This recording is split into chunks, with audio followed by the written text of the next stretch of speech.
श्री शिवाय नमस्तुभ्यं भक्तो हर हर महादेव। जैसे कि आप सभी को पता है कि कल है 7 अप्रैल और इस दिन है शिवरात्रि, यानी कि चैत्र महीने में जो पड़ती है शिवरात्रि वो है। और ये जो नवरात्रि आती है चैत्र महीने की, उससे पहले आने वाली ये शिवरात्रि है। और इस दिन आपको मीठा दूध शिवलिंग पर चढ़ाना है। जो भी आपके घर में धन संपदा की कमी होगी, यानी कि पैसे की दिक्कत आपके घर में चल रही होगी, तो वो सब इस उपाय से ना समाप्त हो जाएगी। तो आइए हम सभी लोग इस उपाय को जानते हैं। ये उपाय मैं आपको पूज्य पंडित प्रदीप जी मिश्रा जी की क्षमापुराण कथा से ही बताऊंगा। आइए हम सभी लोग इस उपाय को अब जानते हैं। ठीक है, आपको क्या दिख रहा है?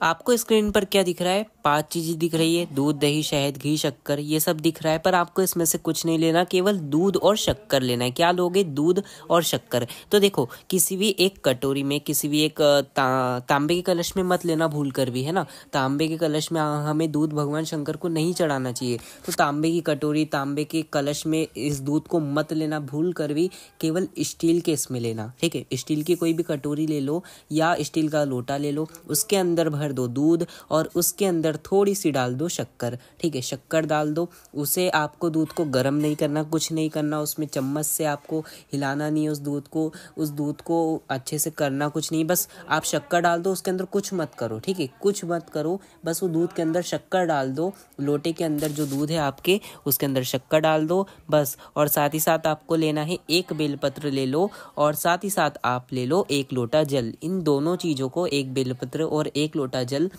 और हमारे पास जो एक जल के पात्र के अंदर जो स्टील का लोटा है हमारे पास, उसके अंदर है दूध और उसके अंदर है शक्कर। तो इन सभी सामग्रियों को हमें लेकर जाना है महादेव जी के मंदिर में। शिवरात्रि के दिन पहुंच जाना महादेव जी के मंदिर में। जो पैसे की दिक्कत चल रही है, देखिए, आपको अगर पैसे की दिक्कत हो, यानी कि आपके ऊपर कर्जा है और वो कर्जा नहीं चूक रहा, आपने बैंक से कोई लोन लिया, जो लोन आपसे नहीं चूक रहा, आपने लोन तो लिया है पर आप उसको आप चुका नहीं पा रहे हो, आपके पास इतनी आवक नहीं है कि उस लोन को आप चुका पाओ। ठीक है, और ये पैसे की दिक्कत ही होती है एक तरह से कि पैसे हमारे घर में आएंगे नहीं तो हम लोन कैसे चुकाएंगे। तो हमारे घर में ये लक्ष्मी वृद्धि भी करता है। ठीक है, तो क्या करोगे? अगर कर्जे से आपको मुक्त होना है ना, तो इस शिवरात्रि के दिन आपको क्या करना है, ये सभी सामग्री जो मैंने आपको आगे बताई, इन सभी को लेकर जाना है महादेव जी के मंदिर में। पहुंच जाओ, अपना जो फेस है वो उत्तर दिशा यानी कि नॉर्थ डायरेक्शन में रखेंगे, महादेव जी के सामने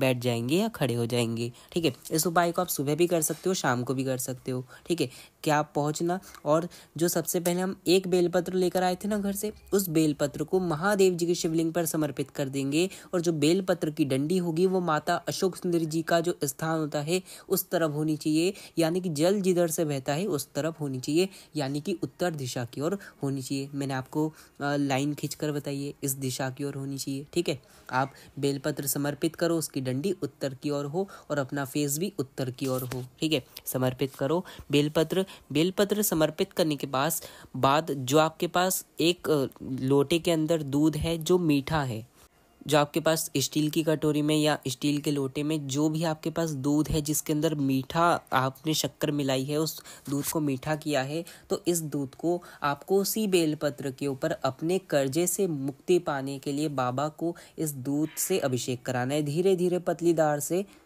आपको वो दूध महादेव जी के शिवलिंग पर समर्पित कर देना है। ठीक है, पूरा दूध समर्पित हो जाए, उसके बाद आपको उस दूध को आपको थोड़ा सा किसी भी एक छोटा सा पात्र ले जाना, कोई भी छोटी सी कटोरी, कोई भी कुछ लेकर जाना। उसके अंदर 4 से 5 बूंद केवल उस दूध को आपको झेलना है। जो आपने दूध चढ़ाया और वो जलाधारी में से गिरकर आया, तो उस दूध की केवल 4 से 5 बूंद आपको लेना है, ज़्यादा बूंद नहीं लेना है। ठीक है, मैं आपको बता दूं, इस दूध को आपको पीना भी नहीं है, केवल आपने चढ़ाया है बस। और इस 4-5 बूंद दूध को पहले झेल लिया।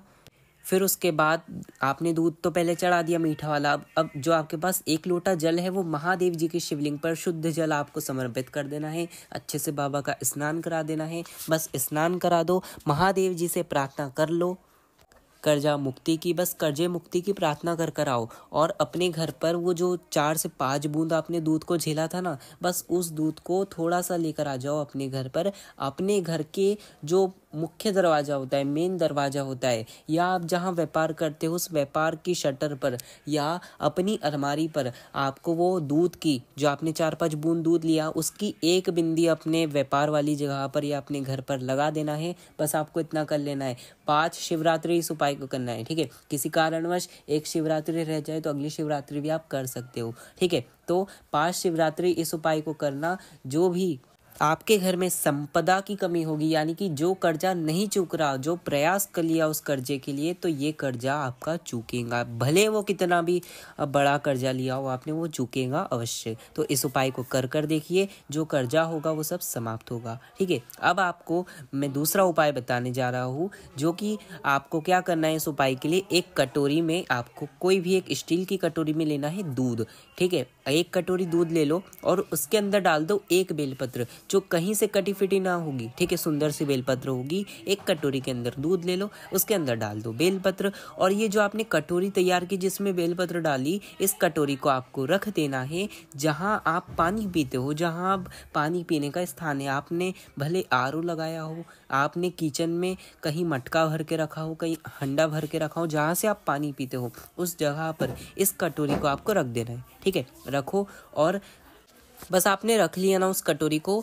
मात्र आप जितनी देर उस कटोरी को रखना चाहो वहाँ पर रख दीजिए। फिर थोड़ी देर हो जाए, फिर उस कटोरी को वहाँ से उठा लो और पहुँच जाओ पीपल वृक्ष के नीचे। कहाँ पहुँचोगे? पीपल वृक्ष के नीचे, ठीक है। पहुँच जाओ। पहुँचने के बाद जो आपके हाथ में कटोरी जिसके अंदर बेलपत्र है, जिसके अंदर दूध है, इस कटोरी का पूरा दूध पीपल के वृक्ष के नीचे समर्पित कर दो। बेलपत्र को भी वहीं पर समर्पित कर आ जाओ। कितने दिन उस उपाय को करोगे? शिवरात्रि करोगे, अमावस्या करोगे, और जो एकम आती है यानी कि नवरात्रि का पहला दिन, और अमावस्या और शिवरात्रि, ये तीनों दिन आपको कटोरी भरना है, उसके अंदर बेलपत्र डालना है और पीपल के वृक्ष के नीचे समर्पित कर आ जाना है। तीनों दिन ऐसे ही इस उपाय को करो। और जो भी आपके घर में कलेश चल रहा होगा, यानी कि कहीं झगड़े चलते हैं आपके घर में, सास बहू की नहीं बनती, कहीं भाई भाई की नहीं बनती, बहुत आपके घर में झगड़े चल रहे हैं ना, इस उपाय को करो। कहीं बच्चे आपके नहीं सुनते, कहीं आपके घर में लड़ाई झगड़े हो रहे हैं ना, तो इस उपाय को कर लो। जो लड़ाई झगड़े आपके घर में चल रहे होगी वो सब समाप्त हो गए। तो ये था गुरुजी का दूसरा उपाय, जो कि आज की इस वीडियो में हम सभी लोगों ने जाना। अब जानेंगे हम सभी लोग गुरुजी का तीसरा उपाय, जो कि होने वाला है आपकी धन संपदा के लिए, ठीक है। अगर आपके घर में बहुत धन संपदा की कमी हो रही है ना, क्या करना, एक कलश जल लेना। क्या लोगे? एक लोटा जल लेना, साथ ही साथ एक कोई भी स्टील की कटोरी में या स्टील के लोटे में आपको दूध भर लेना है, भले थोड़ा सा दूध हो, ठीक है। दूध भर लो और आप पहुंच जाओ महादेव जी के मंदिर में। इन दोनों चीज़ों को लेकर, जल और दूध को लेकर पहुंच जाओ महादेव जी के मंदिर में। अपना जो फेस है उत्तर दिशा यानी कि नॉर्थ डायरेक्शन में रखेंगे। महादेव जी के सामने खड़े होकर या बैठकर आपको इस जल को, जो सबसे पहले हम जल लेकर आए, थोड़ा सा जल महादेव जी की शिवलिंग पर समर्पित करेंगे।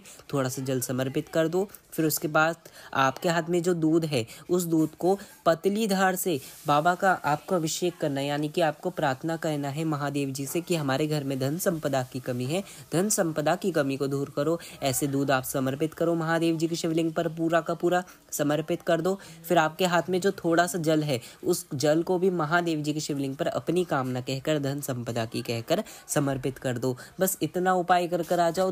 जो भी धन संपदा की कमी चल रही होगी वो समाप्त होगी। और जो आप दूध समर्पित करोगे ना महादेव जी को, सबसे पहले माता पार्वती जी का जो स्थान है ना, वहां पर आपको इस दूध को समर्पित कर फिर महादेव जी के शिवलिंग पर समर्पित करना है। समझ आ गया आपको? पहले हम जल समर्पित करेंगे महादेव जी की शिवलिंग पर, फिर जो हमारे पास दूध है वो हमें माता पार्वती जी के स्थान पर समर्पित करना है दूध को, फिर शिवलिंग पर समर्पित करना है, फिर आपको जल समर्पित करना है। बस इतना उपाय कर आ जाओ। जो धन की कमी चल रही होगी वो सब समाप्त होगी। तो बस यही थे गुरु जी के उपाय, जो कि आपको शिवरात्रि के दिन करना है। कोई भी एक उपाय आप कर सकते हो अपनी कामना के लिए। तो बस आज की इस वीडियो में इतना ही। इस वीडियो को ज़्यादा शेयर करना आपका काम है। इस वीडियो को आपको लोगों तक शेयर करना है, जिससे लोग इस उपाय को सुनकर कर सके, जिनसे उनका कर्जा समाप्त हो, धन संपदा की वृद्धि हो। तो बस यही थे गुरु जी के उपाय। आज की इस वीडियो में इतना ही। श्री शिवाय नमस्तुभ्यम। हर हर महादेव।